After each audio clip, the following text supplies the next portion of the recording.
All right, so this is how you made homemade fans. These are the tools you will need. So you will need a length-free mini applicator, a lash brush, double-sided tape, because we're going to use a lash holder tool, okay? So I put the double-sided tape on one side, the middle, and the opposite side. And then I put the lash strip down, okay? So you put the lash strip down there. It came up a little bit, but that's okay. We're gonna put it back down and make sure that it is secure, okay?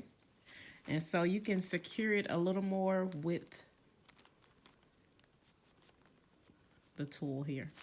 Okay, and the tools that I'm using for this video is the duck tweezer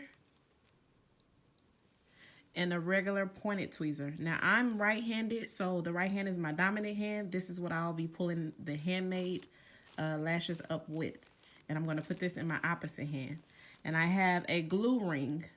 You're gonna put this on your middle finger since I'm left-handed. So we're gonna go ahead and get started. With this applicator brush, you're going to use a lash bonding product. You're going to dip this in the lash bonding product. Look up a lash bonding product that you like, and then you're going to put it on the base of the 0.5 lash extensions, okay? You're going to let it dry. Now, I already did it, so it's dry.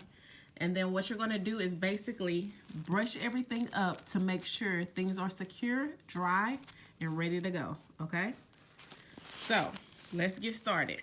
What we're going to do is we use the brush, we use the length-free applicator. Now it's time to pull. So you're going to take it to the right a little, and then you're going to pull up towards you, okay? And then with this, you're going to do like a mini pinch.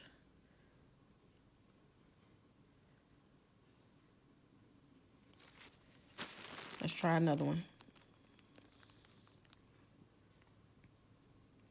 Pull up. And that's the mini peach. It's going to spread it apart for you. Dip it in the glue. And there you go. That's your fan. And we're going to place this down right here.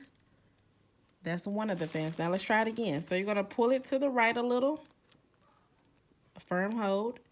And pull up. And then you're going to give it a little pinch. And it makes a fan. And you're going to put your fan there. And that's about it. Now, even if you've been doing this for long, you're going to mess up a couple of times. If you do, just throw it away, keep going. Like, put it to the side and keep going. But you're going to make some perfect fans by doing the pinch method. You know, you can give that a try too. But just keep practicing, keep going, and you'll get the fans that you need. And that's about it.